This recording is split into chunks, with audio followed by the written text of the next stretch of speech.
Hey, fellow mathers. Before we get into this episode, we want to share with you how you can get access to free content, professional learning that will keep your students engaged and doing the math that matters. Get ready to go to this link, mathisfigureoutable.com/challenge. That's right. Registration is open for the free Math is Figureoutable Challenge that's starting May 15th and runs to the 17th at 7 p.m. Central. We're going to have 3 nights jam packed with learning and routines that you can take straight to your classroom. In these challenges, we have a great time. We do some math, talk about classroom experiences, give away super cool bonuses and prizes. You won't just walk away with routines that are naturally engaging and encourage your students to think mathematically. You'll also have a chance to win over 6K worth in prizes, including a few virtual PD sessions for your school. I'll be joined by my wonderful co-host Kim and special guest Jenna Labe. You can register at mathisfigureoutable.com/challenge for a fantastic learning experience. That's mathisfigureoutable.com/challenge. Now on to the show. Hey, fellow mathematicians, welcome to the podcast where math is always figure-outable. I'm Pam. And I'm Kim. And this episode... We can't do this anymore. And this episode is a Math Strat Chat episode. I will get these words out. What is Math Strat Chat? Well, it's someplace where we're having a lot of fun, obviously. Y'all, every Wednesday evening, I throw out a math problem on social media, and people from around the world chat about the strategies they use. Hey, just last week, I saw Germany, Japan, Australia, some countries where I don't recognize Canada. the script. Yeah. Definitely had Canada. Some countries I don't recognize the script, so I'm not even sure what to call those languages, but I didn't recognize the way your name was written. So we love having everybody from around the world jump in, and we'd like to see their thinking. Yeah. Okay, so this Wednesday, our problem was a little bit different. The problem was, if you're running an 8-minute mile, how fast are you going? How would you solve this problem? Pause the podcast, think about it, solve it however you want. The problem is, if you're running an 8-minute mile, how fast are you going? Solve it, and then come back to hear how we solve it. Okay, so this one's a little tricky because you could say, how fast are you going? Well, I'm going an 8-minute mile. That's how fast. That's how fast I'm running. So is there another way to talk about how fast you're going if you're running an 8-minute mile? So I'm going to start, if you don't mind. Kim's okay? Yep. So if I'm running an 8-minute mile, in 8 minutes, I went 1 mile. Yep. So I could think about in twice that, 16 minutes, I would have gone 2 miles. Ooh, that starts me thinking about, I wonder how many miles I would run in an hour, because that's a way to talk about speed, is miles per hour. Mm-hmm. If I could find out, if I'm doing that 8-minute mile, how many miles. So if it took me 8 minutes to do a mile, I think it would take me 7 minutes. No, it would take me 56 minutes. Yeah. To go, how am I saying this? 7 times that, right? So an 8-minute mile, if I did that 7 times, then I've gone 56. No, I'm not doing that right. It would take me 56 minutes. No. To go 7 miles. Thank you. Yeah. 56 minutes to go. Yes, 56 minutes to go 7 miles.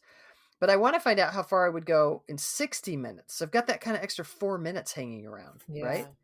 So if I'm going, if I'm running an 8-minute mile, then in that 4 minutes, that extra 4 minutes hanging around, I would have only gone a half a mile. Mm-hmm. So I would have gone 7.5 miles in 60 minutes. And 7.5 miles in 60 minutes is also 7.5 miles per hour. Did that make sense?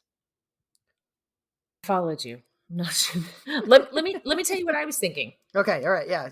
Because that's true, right? Like sometimes you can kind of follow what someone else is doing, but when you're like want to get your own thinking out, it's harder to kind of latch on to someone else's. Yeah. Okay. Yeah. What were you thinking? Well, I was thinking that if you were doing an 8-minute mile, that's 8 minutes for 1 mile. And I actually sketched out a ratio table. I don't know that we have to talk about what we put on a piece of paper, but I put 8 minutes for 1 mile. And then I thought, well, 8 is not going to nicely get me to 60 minutes. So I actually scaled down and I said, how far would I go in 4 minutes? And that would be a half a mile. So if 8 minutes for 1 mile, that's 4 minutes for half a mile. And the reason I did that was because I could get from 4 minutes to 60 minutes Nice. by multiplying by 15. So then I would carry along that half a mile 15 times would be 7.5. Because a half times 15 is 7.5, or half of 15, 7.5. Yeah. So again, in an hour, in 60 minutes, you went 7.5 miles, 7.5 miles an hour. Yeah. Oh, I like that. I like that a lot. Cool. I wonder if my thinking, if I wouldn't have gotten lost when I had that little hiccup, if I wouldn't have gotten as lost if I would have recorded my thinking in a ratio table. Maybe. Yeah. Because I think my ratio table, if you don't mind, because now I'm stuck in my thinking. Yeah. So similarly, if I had the 8-to-1 in the ratio table and I scaled up times 7, then I'm clearly seeing that times 7 there to get me to 56. Then I would have scaled up the 7 times the 1 and also gotten me to 7, but I still need that half. So it's funny. We're going to end up with the same things in our ratio table, just in a different order. Close. Except for you didn't have the 56. Yeah. But we both used that 4 and the half. Yes, we both had a 4.5 in the final. Cool. But you had the 15 and I had the cool. Yeah. That is cool. I'm super curious about what other people did for this particular problem. We want to see your strategies. So maybe it was like Pam's, maybe it was like mine, or something entirely different. We would love it if you would represent your thinking and take a picture to share with the world. And hey, people love it when you like and comment on their thinking. So do that while you're there. Yeah, and tag me on Twitter at @PWHarris or Instagram @PamHarris_math, and on Facebook, Pam Harris, author of Mathematics Education. And when you do, use the hashtag MathStratChat. And then check out the next Math Strat Chat problem. We'll post next Wednesday around 7 p.m. Central Time, and hop back here to hear how we're thinking about the problem. We love having you as part of the Math is Figureoutable movement. Thanks for spreading the word that math is figureoutable.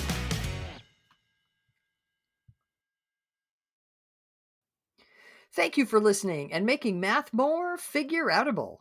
To learn even more, make sure you register for our free challenge at mathisfigureoutable.com/challenge. You are not going to want to miss the evenings of May 15th through 17th, starting at 7 p.m. Central. Math teaching, go register now. That's mathisfigureoutable.com/challenge. Join us to make math more and more figureoutable. And if you can't join live, register and we'll send you access to the recordings. We'll see you there.